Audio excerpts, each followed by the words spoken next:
Well, the winter weather requires bundling up to go outside, at least most years it does, and one of the necessities is a good pair of mittens if it is actually a winter type of season, which it hasn't been for the most part this year. But in this week's Northwoods adventure, Shane Lee heads to the Mille Indian Museum and shows us how visitors created their own mittens.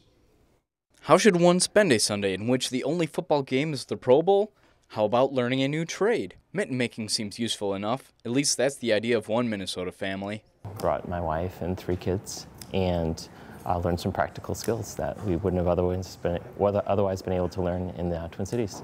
The DeRosier children are ages 11, 8, and 5. Marcel says that it is time for them to learn how to sew. The oldest son, Henry, caught on pretty quickly and only suffered minor needle pokings.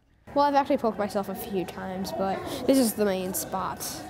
To build a mitten, a person must start by tracing one's hand and adding 1/2 inch for the liner and an additional 1/4 of an inch for the outside shell. Cut the outlines and begin sewing the liners together. You should also make sure that your thumbs are not too big. There is one sound piece of advice. The workshop instructor provided even more helpful hints. Take your time.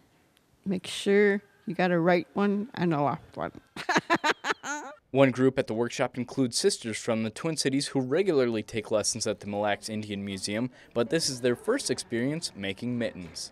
I think it's going pretty good. I'm on my second one, insert, so not bad. After the liners, it is time to work with the leather outer layer. When choosing your leather, make sure that there are no holes or scars. The sewing becomes more difficult due to the toughness of the leather. It's a thinner leather, so it shouldn't be too bad.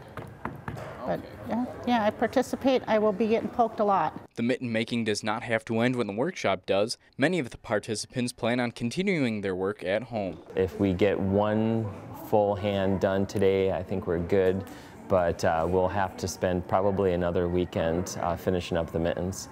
Even though Loso finished her mittens today, she still plans on spending more time with them. I might wear them a couple times. I'm going to go home and practice on the felt so that I can get better at it, so that, you know, maybe I make a few extra. Perhaps if you're lucky, maybe one day you can get your mitts on one of the products of the day's workshop.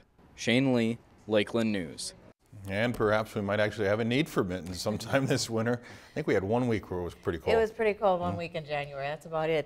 If you've enjoyed this segment of Lakeland News, please consider making a tax-deductible contribution to Lakeland Public Television.